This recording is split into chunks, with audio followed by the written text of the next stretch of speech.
In the wake of Trump's victory, a legion of celebrities, journalists, politicians, and other imminently hateable people are ditching Twitter. Now it's known as X. And they're instead heading over to a new version of a microblogging site founded by Jack Dorsey himself. It's called BLUESKY, and it's super fake and gay. BLUESKY has the juice. Celebrities flee toxic X platform for a rival social media site. All of these actors and directors and musicians and journalists, they thought they were the backbone of Twitter. Journalists specifically. Journalists specifically. They thought that they made it what it was. They thought they were the reason anyone even joined the site. And what they realized is how unimportant they are, especially after the election and Elon Musk's intense involvement with Trump's campaign. They realized that they are the least popular people on that website.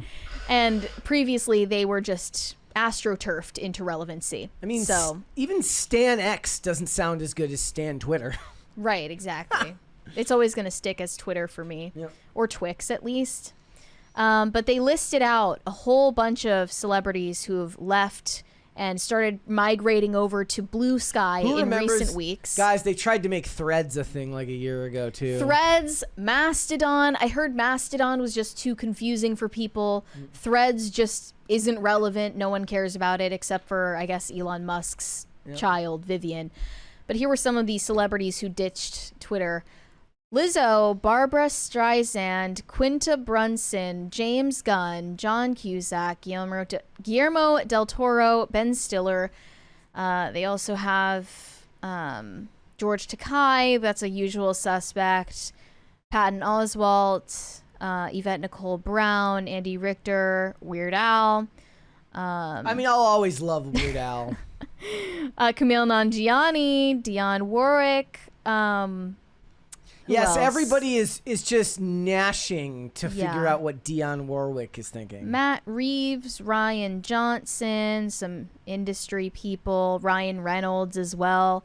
I mean, a lot of course, Mark Cuban, AOC. But here's the thing: a lot of them are going to buy up their username or get their username quick to make sure they just have it, so somebody else can't start posting. But they're only listing the ones who have actually started switching over where they post. A lot of them said some of them have got I think they said Ryan Reynolds has it but hasn't posted on there in a while. Yeah. But most of them actually are trying to make this a thing, and it's stop trying to make BLUESKY happen. Can't make Fetch a thing. Stop trying to make BLUESKY happen. It's never going to happen.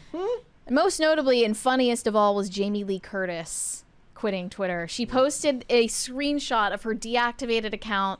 Jame Lee Curtis said, "God, grant me the serenity to accept the things I cannot change, courage to change the things I can, and the wisdom to know the difference." Imagine using the same rallying cry of those in drug recovery.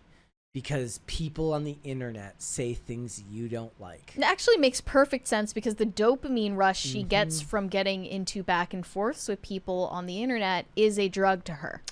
And again, guys, this is not an airport. You don't need to announce your departure. You can just leave. You can. Don't let the X hit your ass on the way out. I don't know. Don't let it X your ass on the way out. Yeah. Stephen King was another celebrity who ended up ditching Twitter after Trump's win. He said, "The atmosphere has just become too toxic."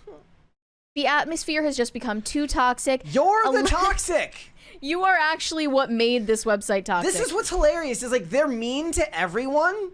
It's the absolute definition of a crybaby who screams out in pain as they hit you in the face. He said, "Follow me on Threads if you like." Meh. I mean, it couldn't have come soon enough, really. Stephen King was one of the worst accounts that was still hanging on for dear life. But here, I just want to give BLUESKY a chance. What's their sales pitch? So they think it's really great that you can find a like-minded community on there. What that means is you do not have to disagree with anyone on BLUESKYs. And here, journalist Caitlin Burns told Vox, When Elon Musk first bought Twitter, the first things he did were rolling back moderation on transphobia on the platform. And because of that, we were the first group to leave Twitter in numbers. Language is important. What they actually said there was the first thing he did was roll back censorship. Yes. Because of that, a large group of funny, talented trans posters were the earliest adopters of BLUESKY and were able to forge the platform into what it is today. Funny, frequently horny, and with a very strong moderation tool.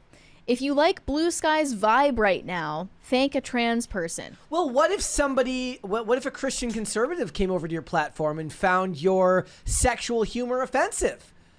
It's okay when you do it, but it's not okay when they do it because you're all hypocrites. Honestly, I see enough horny posting on X as it is. I don't really care to find the frequently horny discussions on BLUESKY. But here you have another 20 from Cesario Jpn. One comic book artist I follow on Twitter went to BLUESKY because he didn't like how his engagement was on Twitter. The funny thing is that he left DeviantArt when they went pro AI. And BLUESKY apparently has no guards on AI scraping. See, that's the problem. When you've got 9,000 things that offend you to such an extent that you're willing to boycott over it, life gets very, very boxed in when you can't go anywhere because everything offends you. Yeah. Don Lemon also left X. Not sure if anyone cares. And the world wept. Yeah. One single tear. I'm playing a song for them on the world's tiniest violin.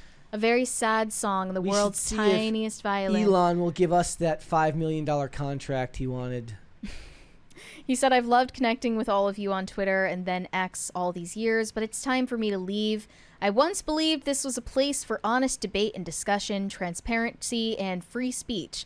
But I now feel it doesn't serve that purpose. Because they don't actually believe in honest debate. They want every person who disagrees with them to be the token conservative on The View, where everybody just gets to beat up on them all the time. Lizzo said, I hate the internet. Anyways, I joined BLUESKY because we're leaving toxicity in 2024. Yep. I don't know, man. And Gabrielle Union, and they're all leaving. And I think there are a lot of valid criticisms of X.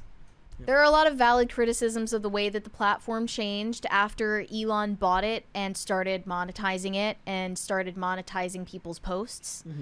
Engagement farming it's never been this prevalent. Yes. Like, it's almost unavoidable.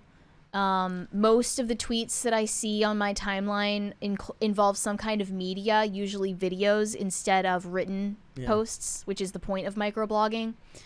I see a lot of... It's not as bad as it was in months prior, but I still see a lot of women like shilling their OnlyFans, AI bots that are shilling OnlyFans and porn, just straight up porn in the replies of like any viral tweet. The replies to viral tweets usually have nothing to do with the tweet. Like, it's hard to find relevant conversations. Well, no, or it's like an AI like summary of it. Yeah, I see that all the time. It's infuriating. There are a lot of reasons that I think maybe Twitter had superior takes in like 2021, but it was just harder to find them because people were getting banned left and right. Yep. So it's not really because of the toxicity that I would consider an alternative, but you're not going to find anything better. One of the things that they don't... Thank you. One of the things that that they don't really say out loud, or maybe they don't even understand it, is if all you're seeing is a bunch of alt-right transphobia, that's because those are the accounts you're interacting with. You're actually creating that algorithm yourself. Yeah. So when I go on Twitter, most of what I see are trailers for movies, or people. I do follow some of like Clown World and stuff like that, or Alpha Fox and stuff like that. But, you know, the stuff that I engage with is what creates my algorithm. So if you're seeing a bunch of stuff that makes you unhappy, first of all, I commend you for engaging with people who disagree with you. But you have to understand that you're creating that yourself, not the application. We have a 20 from Gordon Shumway. Trump is turning into, I don't know how to say this, Stallings I can't see it. from Bill and Ted. Their music brought peace on Earth, aligned the planets, etc. Trump is making lawyers quit the DOJ.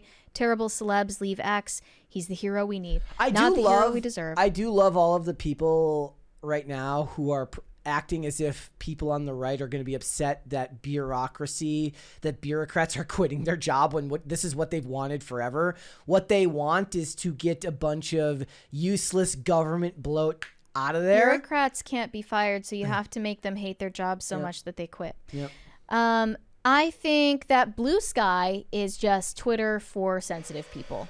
And if they needed to find a place to sequester themselves off from the rest of us, from, all the adults, then that's fine. Go over there and have fun in your little playpen. Yeah. So no one will kick your sandcastle. I mean, they can go from there to Threads. To Mastodon, then they to can go Tumblr. Tumblr's still around. I was literally going to say, surreptitiously look left, right, Actually, and then check Tumblr. Don't go on Tumblr because I've had a very peaceful time on Tumblr so far. Just accumulating fashion inspiration. I don't want anyone to join Tumblr to give their political It's takes. also fair to point out that after the giant ad freeze that went on last year, after Elon Musk's takeover, Comcast, Disney, and other companies are among the advertisers that are returning to X after that ad freeze, albeit at very, very low levels of spending, not anywhere near what they used to spend on that platform prior, because they're afraid of being, promoted next to alt-right Yahtzees and whatnot. Right. Thanks for watching. Listen to full episodes of Pop Culture Crisis on Spotify. Keep up with us on social media and make sure you subscribe and ring that bell so you never miss the show. Bye, guys.